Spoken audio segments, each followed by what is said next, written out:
Are you planning a move from Arizona and thinking about moving to Colorado? Well, you are in the right place. Stay tuned.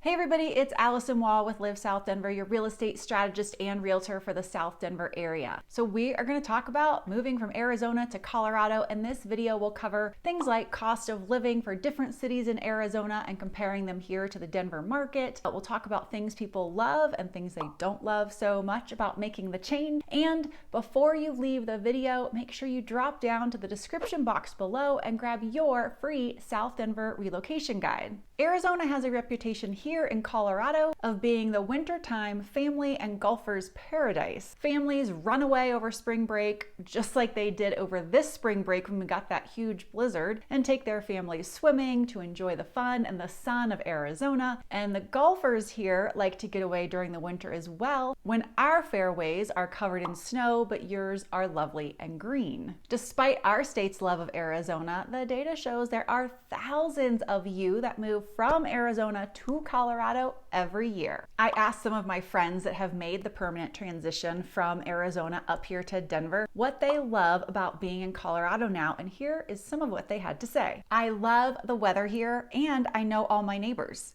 We still don't know our neighbors back in Arizona, but we love our neighbors here. I love having 4 seasons. Autumn here is gorgeous. It cools off at night during the summer. That's huge. The kids don't burn themselves on their seatbelts or slides in the summer.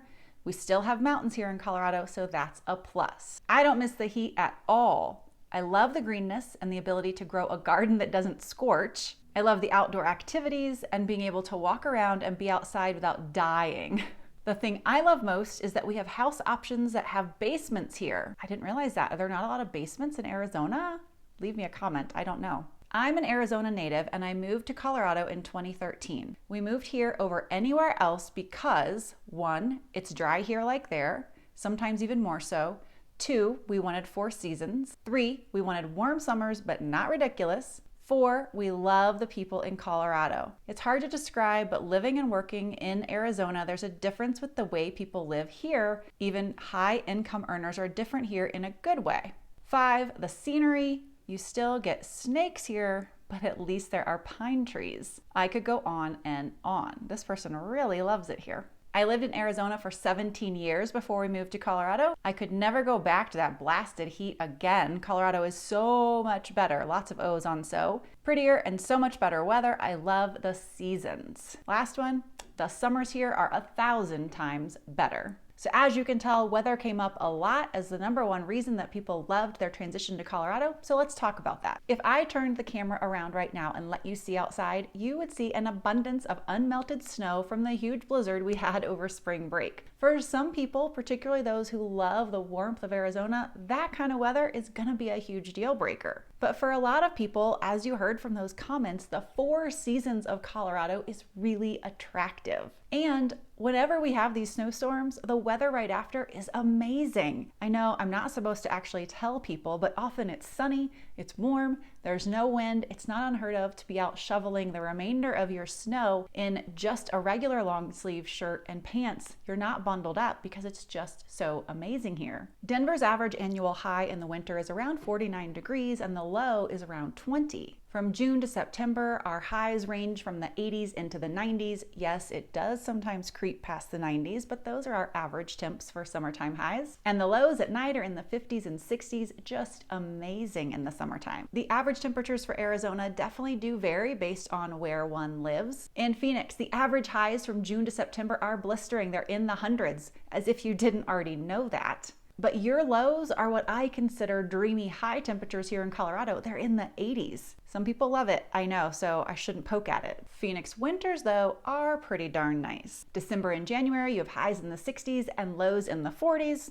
Nice job, Phoenix. For a whole different picture, we can visit Flagstaff. Average high temperatures there in the summer are in the 80s and lows are in the 50s. And Flagstaff's winter mirrors Denver much more closely with highs in the 40s and lows in the 20s. Both states are pleasantly dry. We have average humidities running in the 30% range. When a lot of folks move to Colorado, they are taken aback by our weather. The snow is concerning, the hailstorms are worrisome, the few roasting hot days are shocking, but I think you Arizonans are a hardy bunch, and our weather isn't going to be really that surprising or shocking to you at all. I mean, it snows in Arizona, it hails there, you have thunderstorms, and you have dust storms too. I don't think there's much in Colorado that will surprise you unless you're just totally inexperienced in driving in snow, and that you can learn. Snow starts here in Denver around October and ends around April. It can start a little sooner, it can end a little later, but you're pretty much guaranteed a snow in October and some snow in April most years. The draw to Colorado is generally not home prices for Arizonans. Most Arizona cities beat Denver handedly for both home prices and cost of living.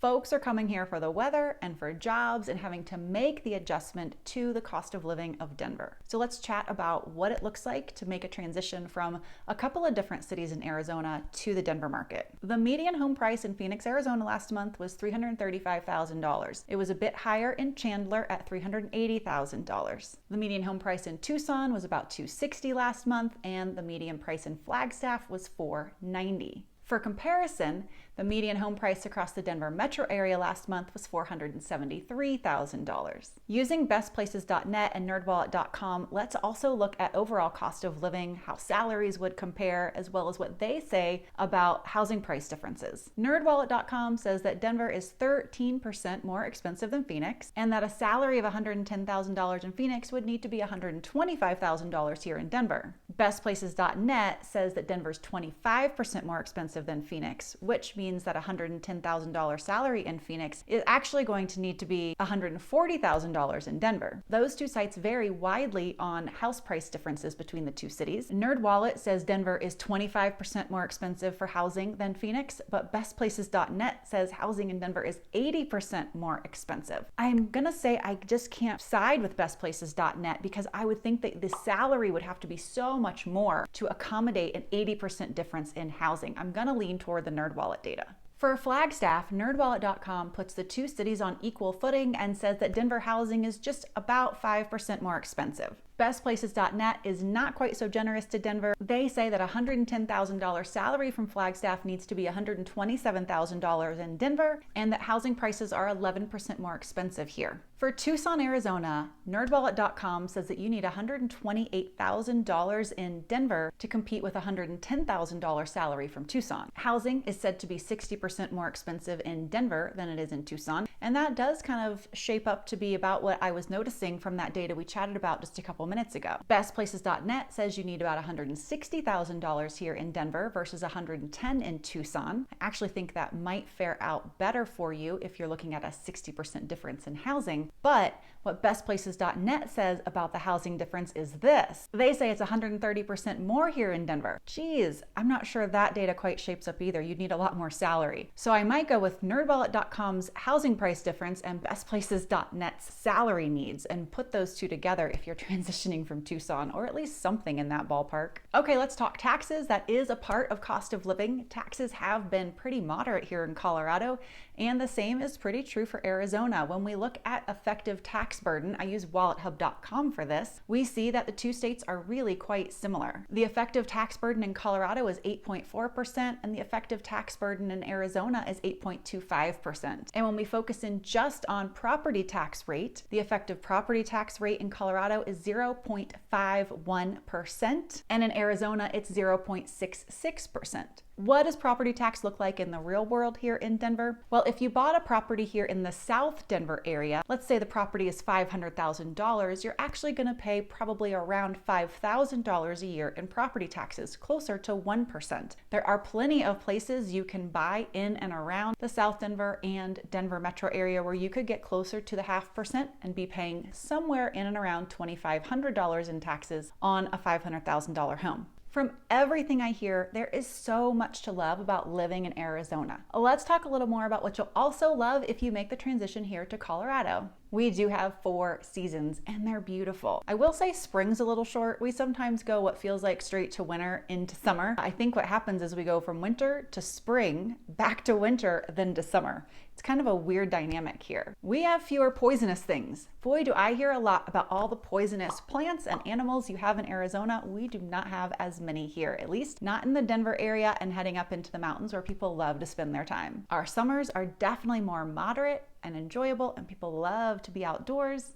And the city here is not as spread out. I have heard a lot about how much driving people do as they're going from one side of Phoenix to the other, suburb to suburb, or even to get places to spend some time outdoors. It's pretty dense. You don't have as much time that you're spending in the car as you're crossing Denver, or even leaving the city to get to the mountains. If you're not on a busy weekend, you can leave Denver and be in the mountains within about 90 minutes. We also have virtually no bugs, lots of sun, moderate tax rates, great communities, plenty of golf, just like you have in Arizona, a strong job market. Denver's top industries are also really high paying ones. We have engineering and tech and sciences, we have oil and gas, healthcare, tourism, and financial services. But the thing that really thrills people about living here in Colorado is the amazing lifestyle and the quick access to our stunning nature. There's the chance to see elk and moose and bear while you're out hiking and biking. You have quick access to jogging and rock climbing and hiking and paddleboarding. There's beautiful leaf peeping in the fall. Plus there's skiing and snowshoeing and rafting and more just a short drive away if you're centered right here in the Denver area. Speaking of skiing, if you have kids and you want to help them up their ski game as you transition to Colorado, check out the Epic School Kids Ski Pass.